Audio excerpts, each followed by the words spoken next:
Voici ma Lamborghini Gallardo, telle qu'elle se présente après que je l'ai mise dans un fossé. Oh non! Avant mon accident, j'avais ajouté 2 turbos au moteur V10 atmosphérique, ce qui lui conférait une puissance d'un peu plus de 1000 chevaux. C'est littéralement une plaisanterie! Cependant, après avoir accidenté cette voiture, j'ai dû prendre une décision. Faire une déclaration à mon assurance et mettre la voiture à la casse, ou essayer de la réparer moi-même. Je pourrais même en pleurer, j'ai presque les larmes aux yeux. C'est triste, n'est-ce pas?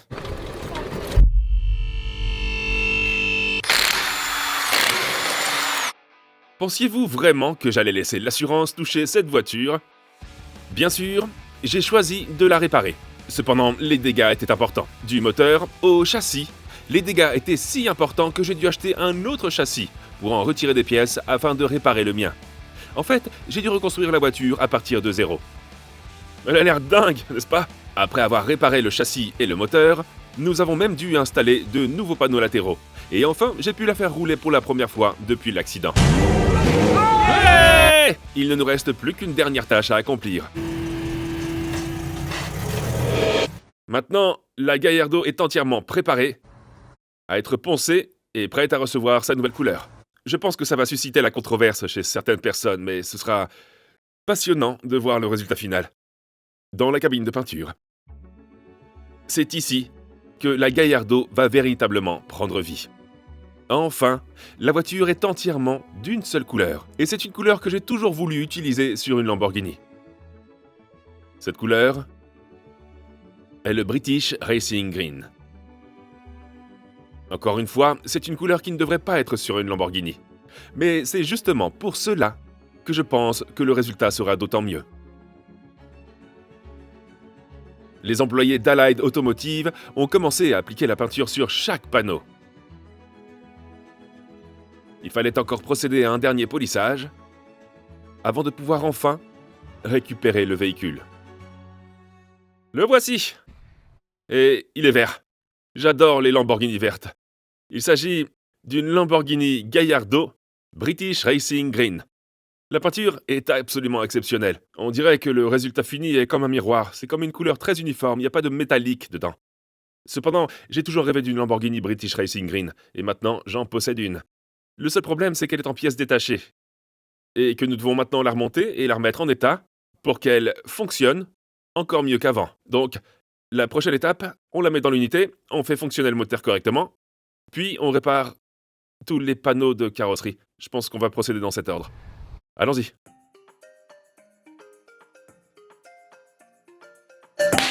Étape numéro 1. J'y ai longuement réfléchi. À l'heure actuelle, cette voiture est à traction arrière et développe 1000 chevaux. J'ai donc décidé d'installer un différentiel et des arbres de transmission avant pour la ramener à 4 roues motrices, car je pense que c'est une option judicieuse. Installons-les. Comme vous le savez peut-être, la Gallardo est généralement une voiture à 4 roues motrices. Mais en retirant ces pièces, les arbres de transmission avant et arrière et le différentiel, vous pouvez facilement la transformer en une voiture à traction arrière. Mais comme j'en ai fait l'expérience, c'est peut-être pas la meilleure option. Donc pour revenir à une 4 roues motrices, je dois d'abord retirer cette plaque de protection située en dessous, et la première pièce à retirer est le différentiel avant. J'en ai acheté un d'occasion car l'ancien était cassé. Il s'insère simplement dans cet espace et n'est fixé au châssis de la voiture que par 4 boulons. Pour que le différentiel avant transmette la puissance aux roues, vous aurez besoin d'un arbre de transmission. Ces arbres de transmission avant sont très fins. Je ne sais pas pourquoi j'essaie de les manger, mais je pense qu'ils sont fins seulement parce que 30% de la puissance est transmise aux roues avant. Cependant, cela pourrait faire la différence entre avoir de l'adhérence ou pas.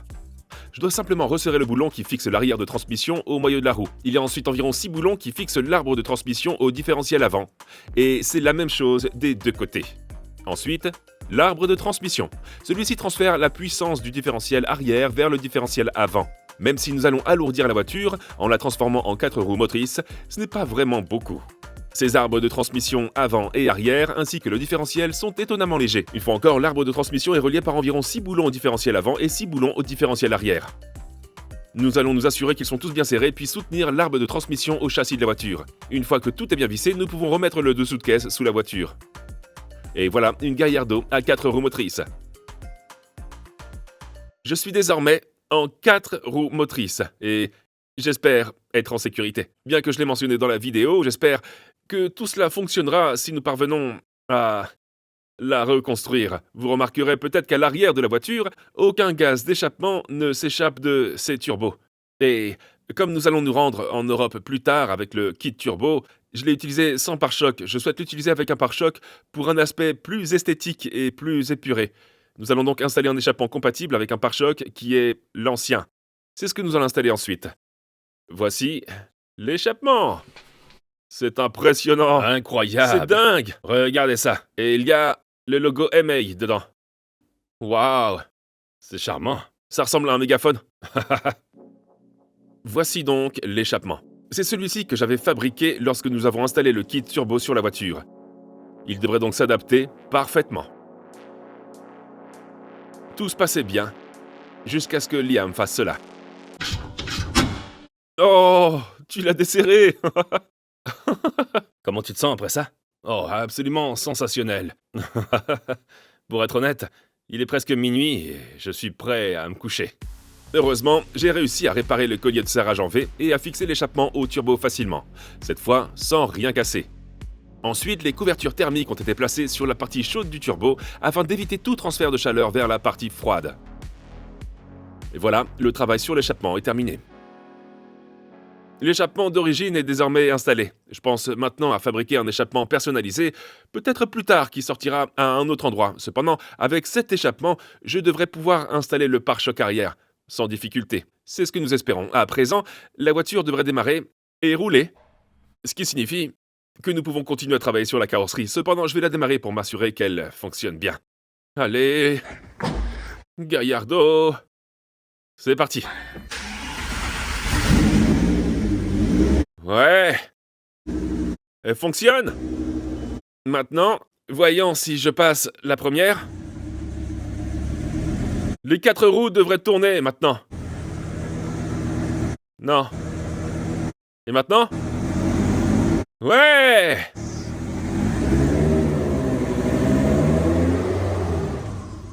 On est désormais en mode 4 roues motrices. Allons-y. Tout se passe bien jusqu'à présent. Je peux maintenant commencer à visser les feux arrière. Mes 2 anciens feux étaient cassés. J'ai donc dû en racheter d'occasion. Une fois qu'ils ont été boulonnés, j'ai pu installer les supports qui maintiennent ce panneau arrière avec le badge qui se trouve entre les feux. Jusqu'à présent, tout semblait bien s'aligner, en gardant à l'esprit que la moitié du châssis a été remplacée. Ensuite, la barre de protection arrière peut être remise en place et boulonnée sans problème. Tout s'aligne parfaitement. Je m'occupe maintenant du capot arrière moteur.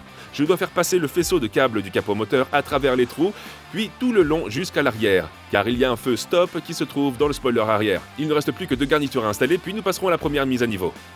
C'est l'heure du carbone, c'est l'heure de l'upgrade. Ce verre sera superbe. À côté du carbone, nous allons donc y ajouter un aileron super légera.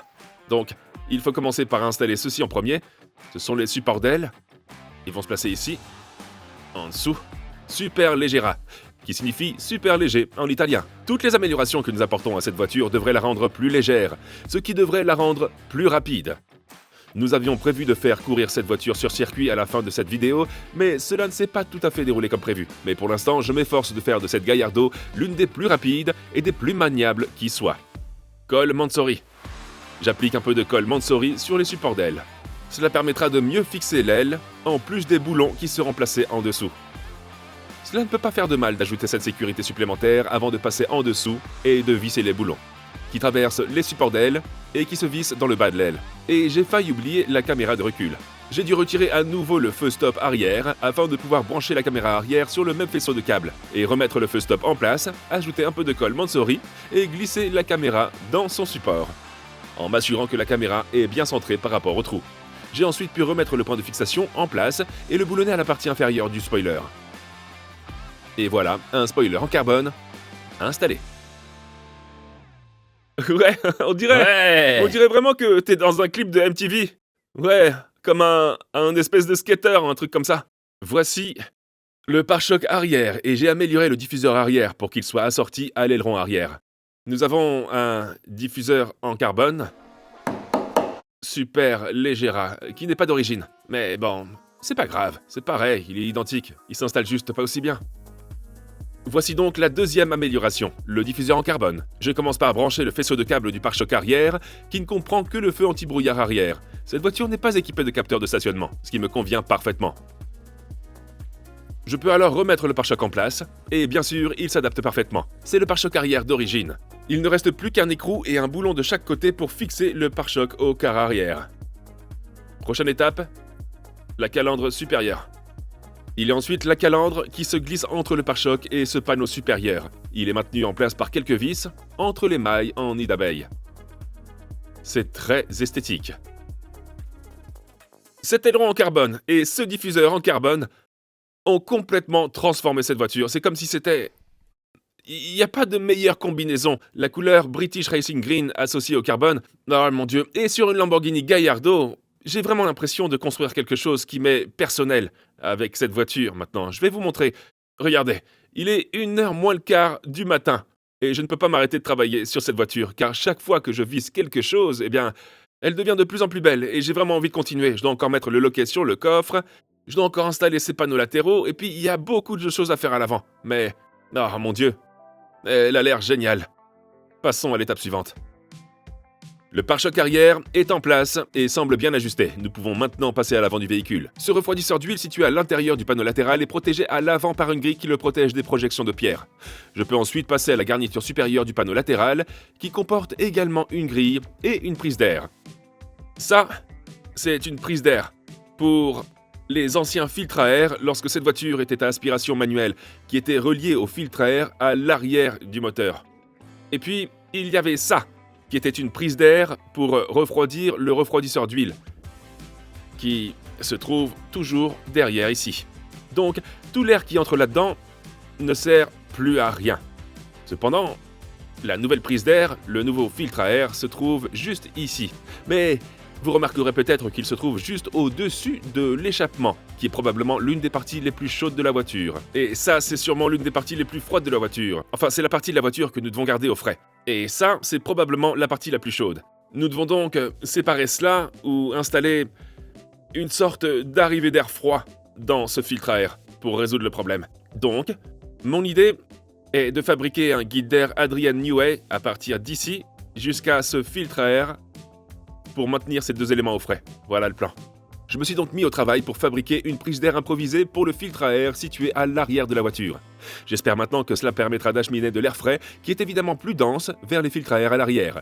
Idéalement, j'aurais besoin d'un bouclier thermique entre l'échappement et le filtre à air, mais nous pourrions peut-être y revenir plus tard. Et le voilà. L'air circule de là jusqu'en bas, vers le filtre à air. Regardez ça. De nombreuses heures de recherche et de développement ont été nécessaires dans la soufflerie pour mettre au point cette nouvelle prise d'air.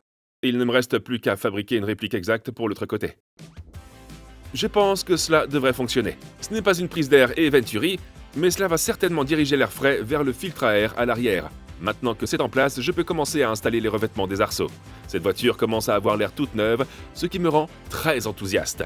Et le fait que je puisse la reconstruire exactement comme je le souhaite la rend encore plus spéciale à mes yeux. Maintenant, passons à l'avant. Nous avons un lot de pièces d'occasion, elles sont un peu abîmées par le soleil, mais je suis certain qu'un peu de nettoyant pour plastique suffira à les nettoyer. Je suis en train d'installer les essuie-glaces. T'as travaillé chez Alfred. Ouais, mais j'ai pas installé d'essuie-glaces. T'as installé quoi? Des vélos. Hein. J'étais en développement professionnel de vélo. J'étais le mécanicien. Les balais essuie-glaces étaient au-dessus de ses capacités. Ouais, c'est vrai. J'espérais qu'un jour, je serais installateur de balais essuie-glaces. J'ai du mal avec celui-ci. J'ai une anecdote à raconter. On t'écoute? J'ai pris mon vélo jusqu'à une gare, en Italie. Ouais. Puis je l'ai laissé là, Ok. afin de pouvoir rendre la voiture de location, puis prendre un train jusqu'à la gare pour rejoindre mon lieu de séjour à vélo. D'accord. Ok? Ouais. Donc, je me suis rendu à la gare, j'ai regardé, et j'ai trouvé le quartier un peu louche. Alors, j'ai pris tous mes cadenas et j'ai attaché mon vélo. Donc, si quelqu'un voulait prendre le vélo, il aurait dû prendre tout le vélo. Oui. Parce que c'était tout un cadre. Tout était connecté. J'ai verrouillé tout ce qui pouvait être retiré du vélo, comme les roues et tout le reste. La selle aussi? Le guidon, Oui, oui, oui. C'est ce qui s'est passé. Tu plaisantes. Je suis rentré, mon vélo est cadenassé, mais il n'y a plus de selle. Ils ont pris la selle. Ils ont pris la selle. Qu'est-ce que t'as fait sans la selle? On a dû faire 8 km à vélo sans la selle. Sans la selle? Il n'y avait pas de selle. C'était où? En Italie? Ouais. Ah, ces Italiens. Donc si quelqu'un a trouvé la selle de vélo de mon père en Italie, merci de bien vouloir la rendre.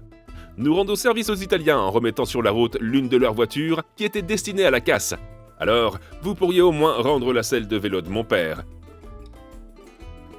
Cela étant dit, il est maintenant temps de mettre les ailes avant. De nombreux boulons maintiennent cette pièce à l'intérieur du revêtement de l'arche sous le phare, garantissant qu'elle est bien fixée. Ensuite, je passe au capot. Après toutes les heures effectuées sur le châssis de cette voiture, c'est le moment où tout va se jouer. Nous espérons que tous ces panneaux s'alignent parfaitement, car le moindre écart, même d'1 millimètre, sera visible à présent. Nous espérons donc que les espaces entre les panneaux seront parfaits, ou du moins aussi réguliers que possible. Enfin, j'ai pu mettre les capuchons de rondelles sur les phares. Il suffit de les clipser sur le côté droit et sur le côté gauche. Le capot et les deux ailes sont maintenant en place. Do. Qu'est-ce qui va dans ce trou-là? Une roue? Regardez ceci. J'ai renforcé le pare-choc. Et j'ai ajouté du carbone au milieu pour l'assortir au diffuseur arrière en carbone, comme la Super Leggera. Il ne restait plus qu'à l'installer.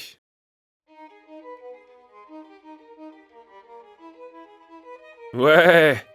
Encore une fois, il s'agit du pare-choc d'origine. Il s'est bien mis en place. Tout était bien aligné. C'est le meilleur ajustement de panneau que nous ayons jamais eu en le boulonnant simplement. Cette voiture commence vraiment à prendre vie. La couleur British Racing Green rend cette Lamborghini Gallardo vraiment unique. Nous pouvons maintenant commencer à installer toutes les garnitures qui se trouvent sous le capot, y compris le bac de rangement. Il suffit de l'enfoncer pour le mettre en place, puis de le fixer au châssis à l'aide de 4 boulons. Une fois que nous avons installé cela, nous pouvons commencer à ajouter toutes les garnitures qui l'entourent, sans oublier les sacoches d'outils Lamborghini d'origine et l'huile fournie avec la Lamborghini. Elle est comme neuve maintenant. L'avant est pratiquement terminé, ce qui signifie que nous pouvons maintenant passer à la pose des revêtements des arches avant. Il s'agit de revêtements d'arches d'occasion, mais ils ont l'air neufs. Et ils servent simplement à protéger la carrosserie contre les intempéries et les projections de pierre. Enfin, nous pouvons passer sous la voiture et commencer à installer le soubassement avant. Cependant, au moment où je remettais la roue arrière en place, nous avons rencontré un problème. Auparavant, nous avions remplacé tout le moyeu de roue par un moyeu d'occasion. Mais le roulement de roue de celui-ci ne semblait pas très performant. J'ai donc remis le roulement de roue d'origine. Cependant, j'avais un petit doute quant à l'état du roulement de roue après l'accident. Avant de remettre la roue en place, j'ai donc voulu faire tourner le moteur en engageant une vitesse pour voir si le disque de frein avec le moyeu de roue vacillait d'un côté à l'autre. Cela me permettrait de savoir si le roulement de roue était déformé. Lorsque nous avons démarré et enclenché la vitesse, tout semblait fonctionner correctement. Cependant, ce n'était pas ça le problème. Le problème venait du moteur.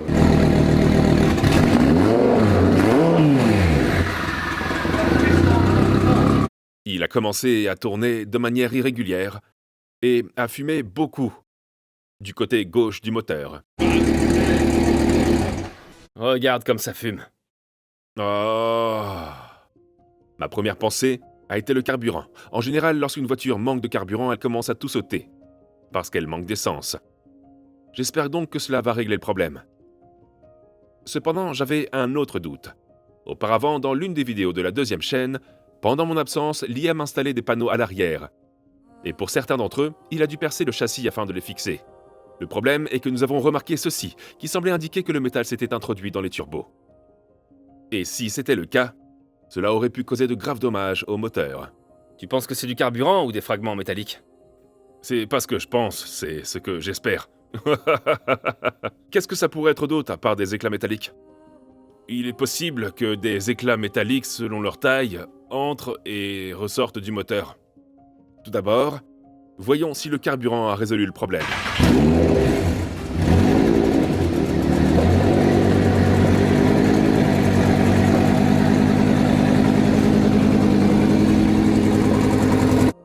Il semble toujours y avoir un petit raté sur le côté gauche du moteur. là où le métal aurait pu s'introduire. Ça fume pas! Mais il saute parfois. Comme cette voiture a 10 cylindres, si un cylindre ne fonctionne pas correctement, c'est difficile à détecter. Mais nous pouvons sentir l'excès de carburant, qui n'est pas brûlé. Notre étape suivante consistait simplement à brancher l'outil de diagnostic. Ce véhicule est équipé d'un calculateur de moteur de rechange. Il nécessite donc un logiciel spécial pour lire les codes du moteur. Vraiment? Non, il n'y a pas d'erreur. Il n'y a pas de défaut. Non, tout a l'air d'aller bien. Cependant, malgré le défaut, aucun code d'erreur n'est apparu. Les injecteurs ont peut-être ralenti, mais ils fonctionnent. Ouais, on dirait un son de tic-tac. On dirait qu'il manque un cylindre. Ouais, le tic-tac pourrait provenir d'un injecteur, n'est-ce pas? Tu sais, lorsque l'injecteur reste ouvert, ça fait un bruit de cliquetis. Oui, c'est possible. Le bruit provenant du côté gauche du moteur ne semblait vraiment pas normal. Nous avons ensuite examiné les données en temps réel qui nous ont indiqué que le côté gauche du moteur fonctionnait avec un mélange très riche par rapport au côté droit. C'est vraiment riche de ce côté. Cela signifie qu'il y avait beaucoup de carburant qui circulait dans la partie gauche du moteur, ce qui n'avait aucun sens. Si le moteur était endommagé, il est peu probable que tous les cylindres du côté gauche soient endommagés. Oh! Ce n'était pas idéal. D'accord, le moteur est en très mauvais état. Quelle est la solution? Nous allons d'abord vérifier les bougies. C'est le plan A. Le plan A. Ça devrait toujours être le plan A, n'est-ce pas? Vérifier les bougies. Nous l'avons connecté à l'ECU, c'est-à-dire à l'ordinateur, et aucun problème n'apparaît. La première chose à faire est donc de retirer les bougies. C'est la manière la plus simple et la moins coûteuse de réparer ce moteur si c'est bien le problème. Oui, je dirais oui. D'accord. Croisons les doigts alors. C'est la chose la plus logique à faire. Cependant, cela implique de commencer par retirer les bougies d'allumage du côté gauche. Une fois les bougies retirées, nous pourrons introduire une caméra dans le cylindre pour vérifier s'il y a des dommages. De plus, lorsque les bougies seront retirées, nous pourrons vérifier si elles sont endommagées. C'est assez stressant. Et si je dois retirer ce moteur à nouveau, je vais certainement manquer le dîner de ce soir. Donc il serait judicieux de prendre l'une de ces bouteilles. Y-Food. Regarde. Il y en a 5 comme ça. Ah. Finalement, mon père a réussi à retirer certaines bobines, qui n'étaient pas endommagées. Mais si elles l'avaient été, je suis certain qu'un code d'erreur serait apparu. Y-Food sont des boissons qui remplacent un repas et apportent à votre corps ce dont il a besoin pour remplacer un repas tout au long de la journée. C'est idéal pour les personnes qui sont toujours en déplacement, comme nous. Mon père a réussi à retirer toutes les bobines et il s'occupe maintenant des bougies. La première est retirée. Elle semble légèrement humide, mais rien d'inquiétant. Passons maintenant à la deuxième. Oh. Tu vois celle-là par rapport à celle-là? Ouais, on dirait qu'on l'a laissée dans le toaster trop longtemps. C'est vrai, on dirait vraiment que celle-là a été mise au toaster trop longtemps. Tout ce noir sur cette bougie est du carbone. Et cela pourrait être dû à un mélange trop riche dans le moteur. Vos bougies peuvent également présenter cet aspect si le véhicule est resté au ralenti pendant une longue période. Ma Gallardo n'a pratiquement pas bougé ces 2 derniers mois, alors mon père a continué à retirer toutes les bougies d'allumage du côté gauche. Si c'est une bougie, nous avons de la chance. Le mieux que je puisse faire, c'est de manger une Happy Banana. Cela me remontera le moral. Et la bonne nouvelle pour vous, c'est que si vous n'aimez pas la banane, il existe de nombreuses autres saveurs. De plus, ce produit contient 26 vitamines et minéraux. Il est riche en fibres, en protéines, sans lactose, sans gluten et sans sucre ajouté. Si vous arrêtez, que vous recommencez, et si vous mélangez, ouais, les bougies peuvent s'encrasser. Ouais, je pense que les bougies sont vraiment encrassées. C'est ce que je pense. Car nous venons de la monter et de descendre la rampe. Mais j'étais simplement inquiet, parce que il n'y a qu'un seul banc. Oui, c'est possible, c'est possible. C'est probablement pas une banque, mais simplement une prise. Si l'une est complètement mouillée, c'est probablement le cylindre qui a un problème d'allumage. La suie noircit l'électrode et empêche l'étincelle de passer. J'utiliserai la brosse métallique la plus douce que vous avez. Si tu as une brosse métallique en laiton, par exemple. Une brosse métallique douce. Mon père a trouvé la brosse métallique la plus douce possible et a nettoyé les anciennes bougies d'allumage avant de les réinstaller. Comme nous ne pouvions pas obtenir de nouvelles bougies d'allumage avant une semaine, nous espérons que cela fonctionnerait. Si vous souhaitez vous procurer l'un de ces produits et les essayer, vous pouvez le faire en cliquant sur le lien dans la description ci-dessous. Et avec un code de réduction, vous bénéficiez de 22% de réduction sur tous les produits. Donc si vous souhaitez être en meilleure santé et manger plus sainement, cette boisson est le substitut de repas idéal. Découvrez-la en lien dans la description. Espérons qu'il s'agisse d'une bougie. Nous avons installé des bougies d'allumage d'occasion neuves. C'est le moment de vérité.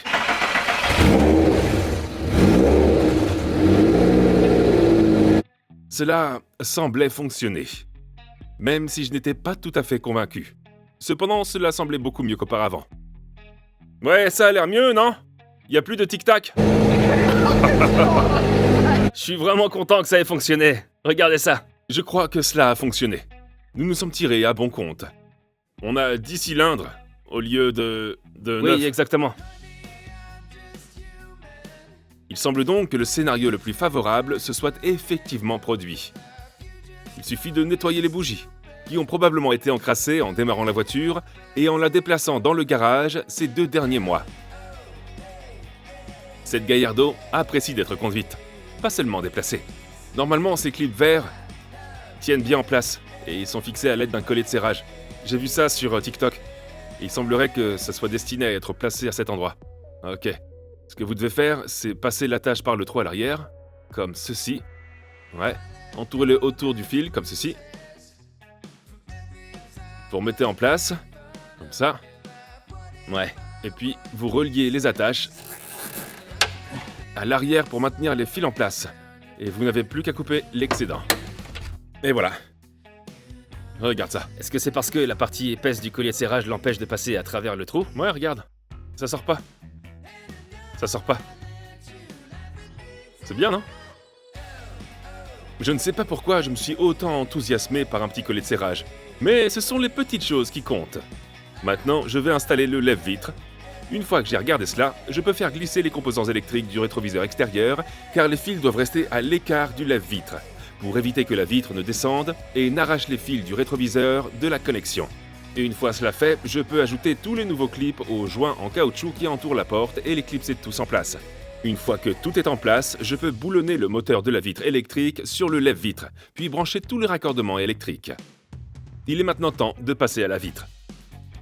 Cela se glisse entre les joints de la porte. J'ai dû retirer tous les supports pour que cela puisse s'insérer correctement. Une fois que je l'ai fait glisser vers le bas, je dois refixer les supports au bas de la vitre, puis faire passer un boulon pour le fixer au lève-vitre. Un à l'arrière, puis un autre à l'avant. Ce que j'apprécie des anciennes Lamborghini, c'est que tout est si simple. Il n'y a pas de système électrique trop compliqué. Avant de tester la fenêtre, je vais mettre le joint de porte en place. Je pourrai alors voir comment cette fenêtre s'ajuste contre le joint de la porte. Une fois que c'est en place, je peux fermer la porte et voir comment la fenêtre s'adapte. Et cela semble plutôt bien. D'accord. Les portes sont toutes installées, les vitres alignées, les portes alignées. Tout est en place. Il nous reste encore les jupes latérales à installer. Mais au lieu de remettre les panneaux de porte en cuir d'origine, nous allons utiliser des panneaux en vinyle, qui sont lourds et nous ralentiraient. Nous avons des améliorations. Regardez ça. Carte de porte en fibre de carbone provenant d'une Superleggera, qui nécessite un peu de nettoyage. C'est d'occasion, mais ces articles sont très coûteux. On en a acheté quelques-uns d'occasion. Et ils sont extrêmement légers. Ils ne pèsent pratiquement rien. Et comme nous voulons des spécifications de voitures de course et du carbone intégral, nous allons installer cela.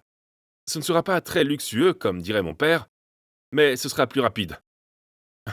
Ouais, comme ça pour commencer. À quoi ça sert?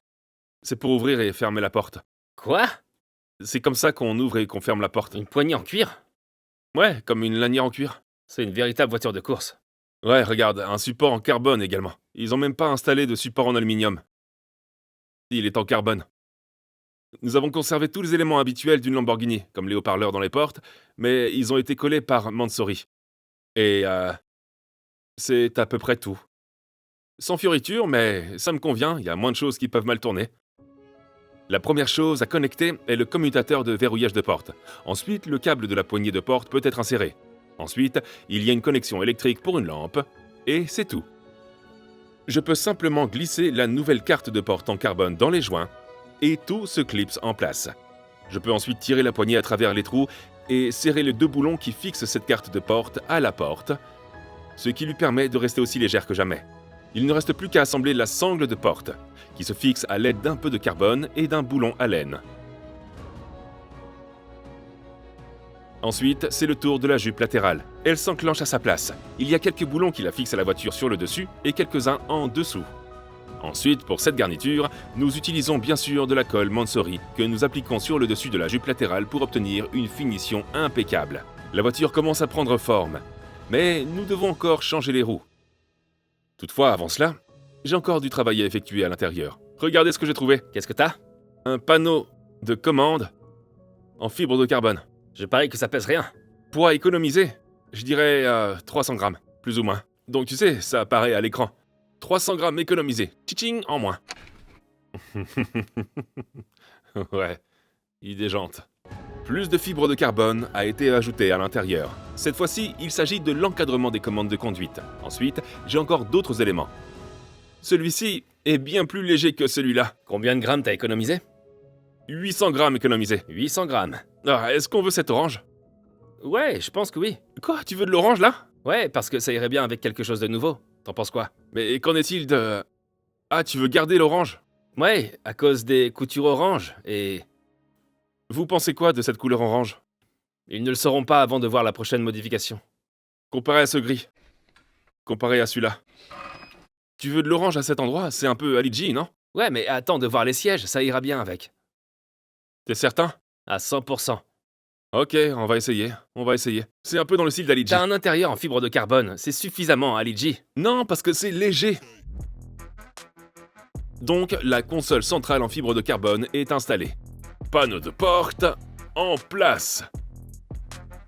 C'est pas aussi bien que le cuir, à mon avis. Une fois les panneaux de porte et la console centrale installés, j'ai enfin pu commencer à assembler le reste de l'intérieur. Cette partie est la banquette arrière qui se trouve derrière les sièges. Et il y a un élément que je souhaite installer, en espérant ne jamais avoir l'utiliser. Ici, il y a un support pour extincteur. Je suis simplement en train de percer le support pour le fixer, je ne le dévisse pas. Ensuite, je peux glisser l'extincteur en place et l'installer à l'arrière de la voiture. Dernière étape, les sièges. Voici le siège passager avec l'airbag déployé. Je n'avais pas de passager. Donc pour remplacer cet airbag, il faut acheter cette partie du siège ici. Mais sur ce siège, c'est du cuir. Le cuir est assez lourd. De plus, le réglage électrique se trouve sur le côté. Les connexions électriques sont lourdes, les moteurs électriques sont lourds. De plus, il y a un airbag de ce côté et il y en aura un autre du côté conducteur. C'est lourd, donc on ne va pas les installer. Nous avons ces sièges.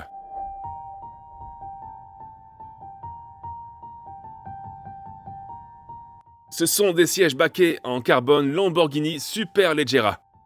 Et ils sont si légers, comme si c'était vraiment des sièges Lamborghini. Cependant, nous les avons fait retapisser car ils étaient un peu anciens et rouillés. Nous avons le logo MA en haut, des coutures orange et de l'Alcantara. Et il n'y a absolument aucun composant électrique dans le bas, ni aucun airbag. Un grand merci à Autotrim pour avoir retouché ces sièges et les avoir rendus vraiment à mon goût. Les sièges constituent un élément essentiel de la voiture, en particulier à l'intérieur de la Gallardo. Et comme il s'agit d'une voiture que je ne vendrai jamais, je souhaitais qu'elle soit vraiment à moi. Et je pense que ces sièges en carbone apportent la touche finale à l'intérieur.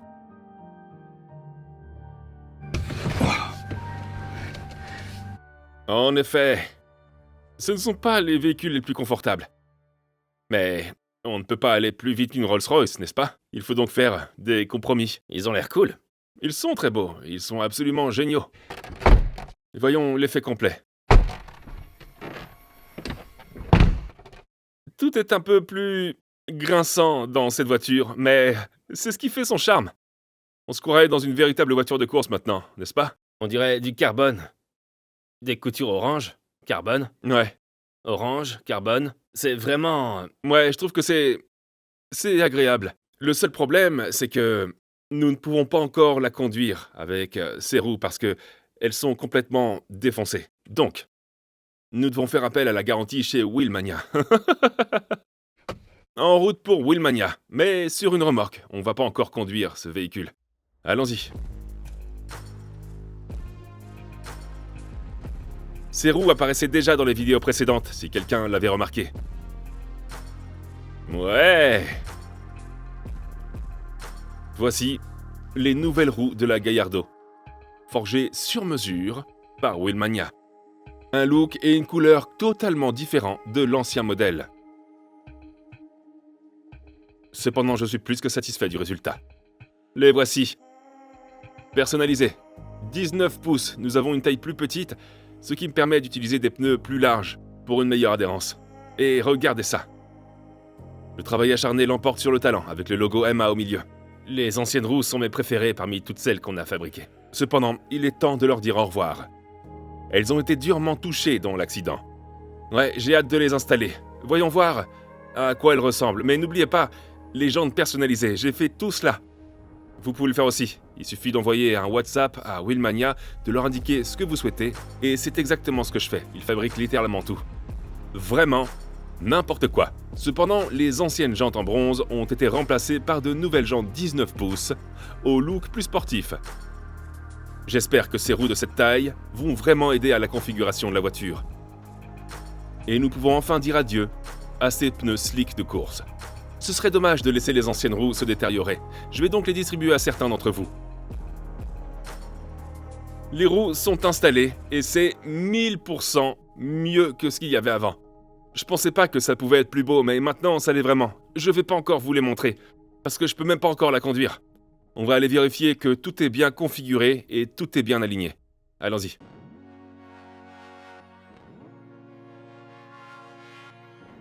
C'est un grand moment. Demain, cette voiture sera remorquée jusqu'à un endroit que vous verrez dans le prochain clip. Et si tout s'aligne correctement, en gardant à l'esprit que nous avons coupé le châssis avant, le châssis arrière, puis soudé le tout, si rien ne s'aligne maintenant, nous avons un gros problème.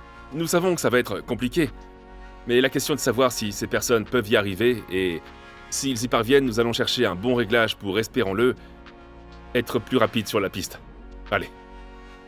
Donc oui, la Gallardo va prendre la piste pour tester cette reconstruction dans les conditions les plus extrêmes. Cependant, nous devons nous assurer que les roues sont bien alignées. Pour l'instant, ce n'est vraiment pas le cas.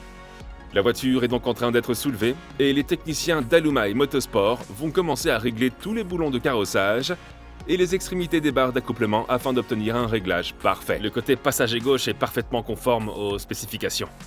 On apprécie le carrossage, il apporte plus de dynamique. Jusqu'à présent, tout semble en ordre. Et il semble que nous ayons parfaitement aligné tous les châssis, ainsi que la suspension. C'est incroyable que nous ayons réussi à obtenir un écart de seulement 0,1 degré. Je comprends même pas pourquoi vous mesurez ça, mais vous avez, littéralement, en une seconde, vous avez obtenu le résultat aux quatre coins. Alors que le châssis a été complètement découpé à l'avant et à l'arrière, avant d'être remonté, donc c'est vraiment prometteur. Maintenant, vous pouvez voir la voiture terminée.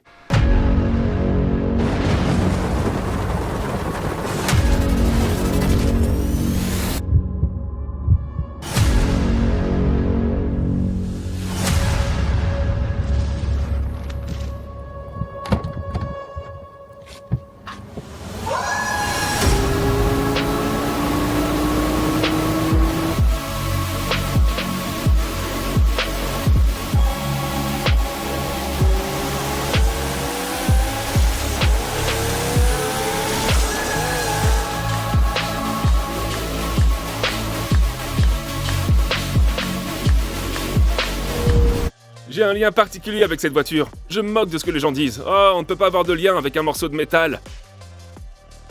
Cette voiture représente la plupart des choses que j'ai accomplies.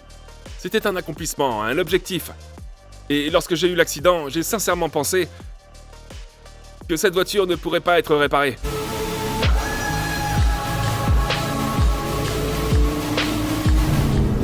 Elle est nerveuse, elle roule beaucoup mieux maintenant qu'elle a les 4 roues motrices. Elle est exactement comme je le souhaitais.